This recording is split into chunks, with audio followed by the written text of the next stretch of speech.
Assalamualaikum warahmatullahi wabarakatuh. Nama saya Kevin Cesario dari kelas HE20A dengan NIM 07015200018. Dosen pengampu Bu Silvi Ratnajuwita. Tema makalah hari ini yaitu penggunaan bahasa Indonesia yang kurang tepat dapat menimbulkan delik hukum. Yang pertama, ada pendahuluan. Penggunaan dan pengucapan bahasa Indonesia yang tepat sangat wajib diperhatikan guna terhindar dari delik hukum. Karena siapapun itu dapat dan berhak melaporkan ketika mendengar atau mengetahui suatu ucapan dan kalimat yang mengandung sebuah delik hukum walaupun tanpa disengaja. Penggunaan dan pengucapan bahasa Indonesia yang tidak tepat tidak bisa dipandang sepele apalagi di mata hukum. Memang semuanya memiliki hak dan kebebasan untuk menyampaikan atau menuliskan apa yang kita mau, namun jangan sampai lupa bahwa hukum akan selalu mengawasinya guna mencegah terjadinya delik hukum yang mengakibatkan keributan hingga perpecahan akibat delik hukum dalam penggunaan bahasa Indonesia. Delik hukum dapat dipicu dari beberapa hal. Seperti halnya penggunaan bahasa Indonesia bukan hal yang baru lagi ketika mendengar sebuah kasus yang terjadi karena penggunaan bahasa Indonesia.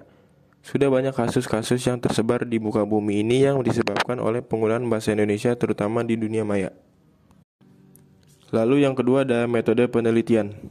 Dalam artikel ini, metode yang dipakai ialah metode kualitatif, yaitu metode yang lebih menekankan pada aspek pemahaman secara mendalam terhadap suatu masalah, dan lebih menekankan pada aspek pemahaman secara mendalam terhadap suatu masalah apapun.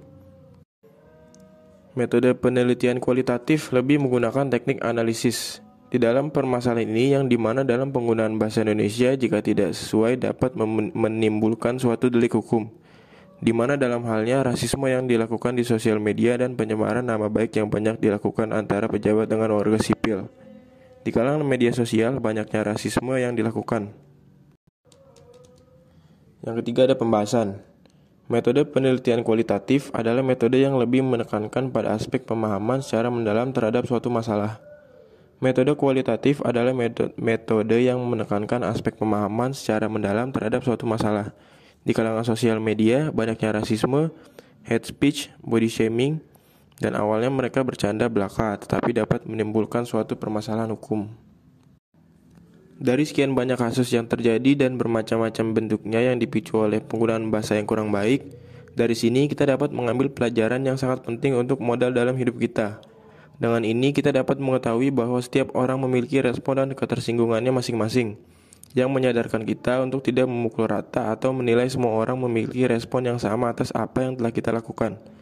Lalu kita juga bisa mendapatkan pelajaran penting lainnya yaitu tentang penggunaan bahasa yang baik dan benar. Sebagai makhluk sosial yang melangsungkan hidup dengan bersosialisasi sebagai bentuk perwujudan nyata dalam menjalani hidup bersama dengan orang lain sesuai keperluan dan kepentingannya tersendiri, sangatlah memerlukan komunikasi. Dan selama komunikasi berlangsung, yang terpenting ialah berbahasa yang baik agar sosialisasi dapat berlangsung sesuai keinginan. Yang terakhir ada kesimpulan. Berdasarkan pembahasan artikel yang dibuat oleh kelompok 3, dapat kita simpulkan bahwa penggunaan bahasa Indonesia berpengaruh besar dalam interaksi sosial. Karena setiap orang memiliki penggunaan bahasa Indonesia yang berbeda-beda, dan penggunaan bahasa Indonesia yang kurang baik dapat menyebabkan delik hukum baik pada media sosial maupun pada kehidupan sehari-hari, karena dapat menimbulkan terjadinya penggiringan opini, rasisme, hoaks, dan pencemaran nama baik, dan tindakan lain yang dapat merugikan berbagai pihak termasuk diri sendiri. Hal ini disebabkan oleh tingkat toleransi setiap orang itu berbeda-beda.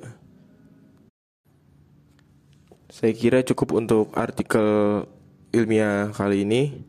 Semoga dapat bermanfaat bagi yang membacanya. Terima kasih. Wassalamualaikum warahmatullahi wabarakatuh.